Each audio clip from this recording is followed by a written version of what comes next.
जय श्री कृष्णा, जय श्री राधे। आइए अब मैं आपको माघ मास का 22वां अध्याय सुनाती हूँ।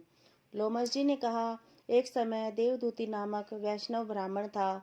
उसने पिशाच को मुक्ति दिलाई। वेदनिधि ने पूछा, हे मुने, देवदूती कौन था और बताइए कि उसने किस पिशाच को किस तरह से मुक्ति दिलाई।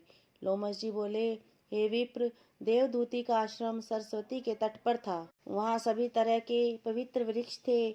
इस प्रकार फल फूल वाले वृक्षों, पौधों एवं लताओं के होने से वह स्थान अति रमणीक बन गया था। सुंदर कुंजों के होने से आश्रम के आसपास सदैव सुंदर पक्षी मंडराते रहते थे। छोटे छोटे पशु घूमते रहते थे।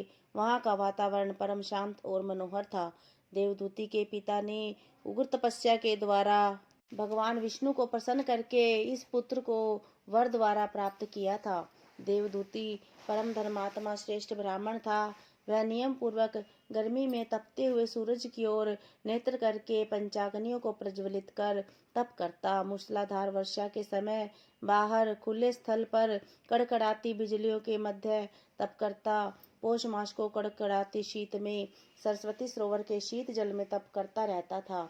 वह परम तपस्वी था। उनका समय हरि आराधना, अग्निहोत्र, अतिथि सेवा और तपस्या में ही व्यतीत होता था। वह वेद ज्ञानी अपने आप टूटकर गिरे फलों को बीन कर ही आहार करता था। इस प्रकार उसका शरीर कमजोर हो गया। इस प्रकार सहस्त्रों वर्ष व्यतीत हो गए।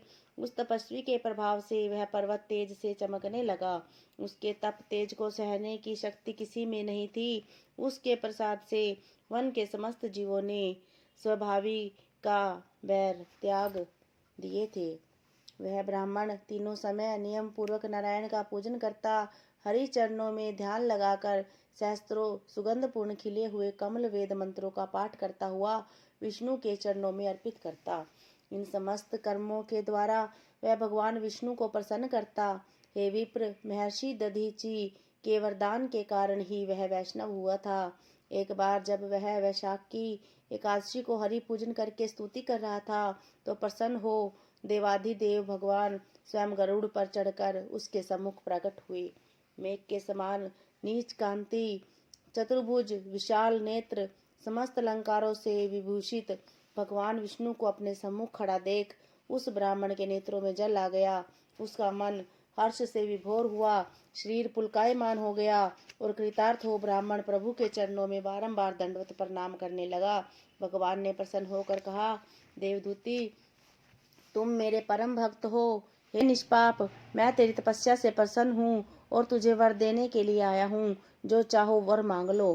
प्रभु के वचन सुनकर उसने कहा, हे प्रभु, आपके दर्शन से अधिक कोई वर नहीं।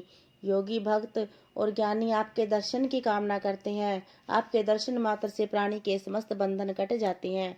जब मुझे आपके दर्शन प्राप्त हो चुके तो अब और क्या वर मांगूं। यदि हे स्वामी आप मुझ पर प्रसन्न हैं और वर देना ही चाहते हैं तब अपनी अचल भक्ति दे। एवं अस्तु कहकर भगवान बोले, ऐसा ही होगा। तेरी भक्ति में कोई विघ्न नहीं होगा।